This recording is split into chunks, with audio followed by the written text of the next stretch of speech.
여러분 혹시 이런 생각 해보신 적 없으세요? 분명히 열심히 일해서 연봉도 올랐고 통장 잔고도 늘었는데 왜 마음은 더 불안하고 쫓기는 기분이 들까요? 돈이 많아지면 자유로워질 줄 알았는데 오히려 보이지 않는 압박감만 더 커지는 것 같고요. 오늘 이 잔료 분석에서는 바로 그 역설의 중심을 한번 제대로 파헤쳐 보려고 합니다. 아마 많은 분들이 공감하실 거예요. 소득은 늘었는데 삶의 만족도는 제자리이거나 오히려 떨어진 것 같은 기묘한 느낌. 분명 예전보다 더 좋은 차를 타고 더 비싼 옷을 입는 건 맞는데 근데 왜 기대했던 만큼의 행복감은 찾아오지 않는 걸까요?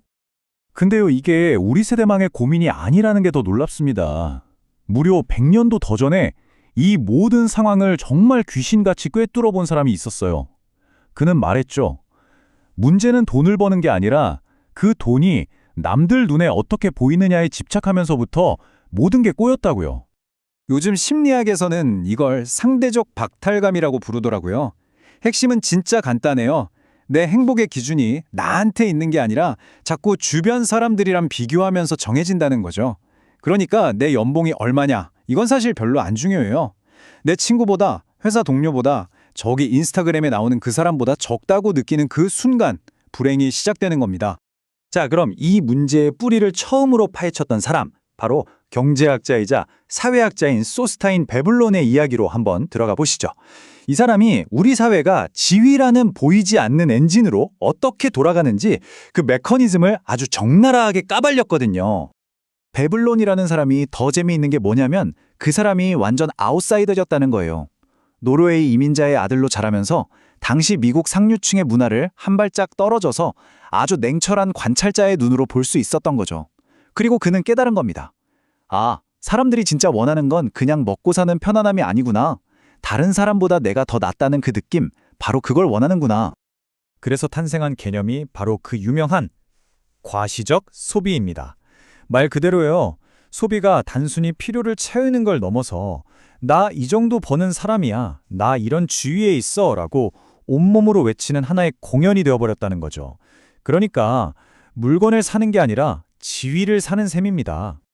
베블러는 우리가 이 지위 경쟁이라는 게임에 도대체 어떻게 빠져드는지, 그리고 우리가 애써 이룬 성취가 어떻게 이렇게 허무한 과시로 바뀌어버리는지 그 과정을 5가지 메커니즘으로 딱 정리했습니다. 한번 자세히 들여다볼까요? 자, 그 5가지가 뭐냐면요. 과시적 여과, 과시적 소비, 금전적 모방, 취향의 규범, 그리고 마지막으로 문화적 잔재입니다. 이름만 들어서는 좀 어렵죠? 근데 이게 바로 우리를 쳇바퀴에서 끊임없이 달리게 만드는 덫의 이름들이에요. 하나씩 뜯어보면서 지금 우리 모습이랑 얼마나 똑같은지 한번 확인해 보시죠. 첫 번째, 과시적 여가입니다. 이건요, 그냥 쉬는 게 아니에요. 나는 당신들처럼 힘들게 일하지 않아도 될 만큼 한가하고 여유로워. 이걸 보여주기 위한 여가 활동인 거죠. 그러니까 휴식조차도 내 지위를 증명하는 도구가 되어버리는 겁니다. 무섭죠? 옛날 귀족들이 사냥이나 파티를 하면서 나는 노동 따위 안 한다 이걸 보여줬다면 오늘날엔 이게 뭘로 바뀌었을까요? 바로 SNS에 올라오는 그 수많은 해시태그들, 해시태그 퇴사, 해시태그 디지털 노마드, 해시태그 파이어족, 이런 것들이 바로 현대판 과시적 여가인 셈이죠. 어쩌면 우리는 진짜 마음의 평화를 누리기보다 그냥 평화로워 보이는 삶을 연기하는데 더 많은 에너지를 쏟고 있는지도 몰라요.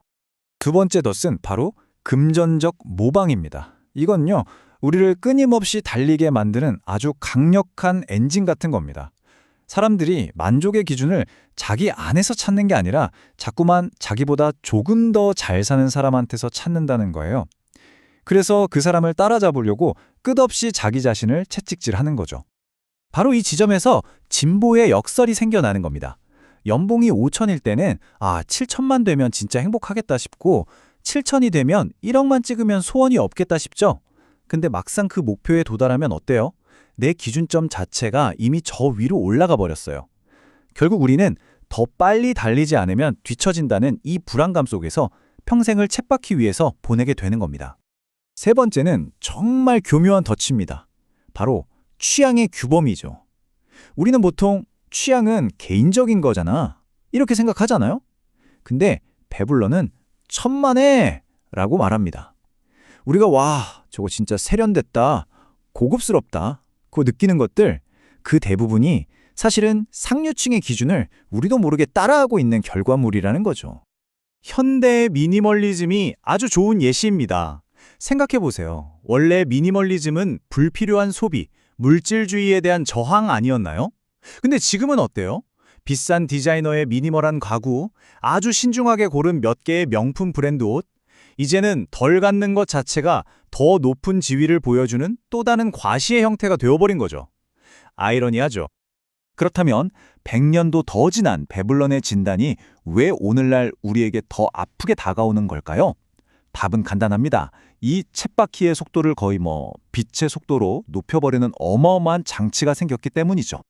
우리 뇌는요, 기본적으로 눈에 보이는 걸 보이지 않는 것보다 훨씬 더 중요하게 생각하는 경향이 있어요. 이걸 가시성 편향이라고 부르는데요. 예를 들어 번쩍이는 차나 명품 가방, 해외여행 사진처럼 바로 눈에 보이는 성공의 상징들은 엄청 크게 평가하는 반면에 마음의 평화나 건강, 내 삶에 대한 주도권처럼 보이지 않는 자산들은 쉽게 과소평가한다는 거죠. 그리고 바로 여기에 소셜미디어가 기름을 아주 활활 부어버렸습니다.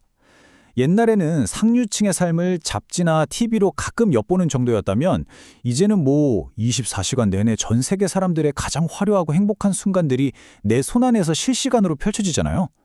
결국 우리 모두가 서로의 관객이자 연기자가 되어서 끝나지 않는 비교의 무대 위에 올라서게 된 겁니다.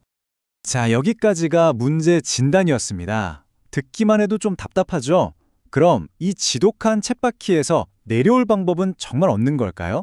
다행히도 이 자료에서는 몇 가지 아주 구체적이고 현실적인 대안을 제시합니다. 진정한 의미의 부, 진짜 부를 되찾기 위한 4가지 생각의 전환, 지금부터 시작합니다. 이 경주에서 이기는 방법은요, 더 빨리 뛰는 게 아니에요. 그냥 아예 경주에서 빠져나오는 겁니다. 그러려면 우리 삶의 운영체제, OS 자체를 바꿀 필요가 있어요. 여기 조용하지만 아주 강력한 4가지 전환점이 있습니다.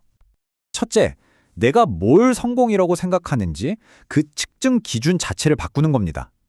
연봉, 직함, 아파트 평수 이런 외부적이고 남들과 비교하기 쉬운 척도에서 한번 벗어나 보세요. 대신 이런 건 어떨까요?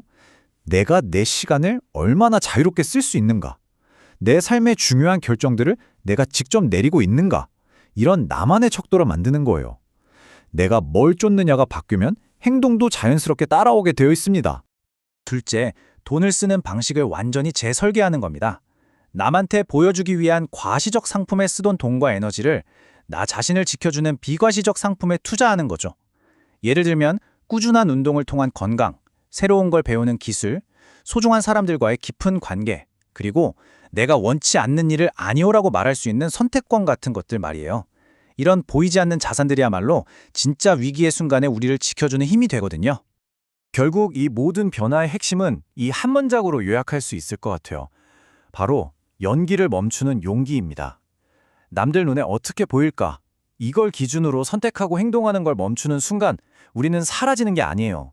오히려 진짜 자기 자신과 비로소 만나게 되는 거죠. 이 문장이 모든 걸 말해주죠. 평화 없는 부는 또 다른 형태의 빚일 뿐이다. 마음의 평화를 담보로 해서 쌓아올린 부는 결국 우리 영혼을 갉아먹는 또 다른 형태의 빚과 다를 게 없다는 겁니다.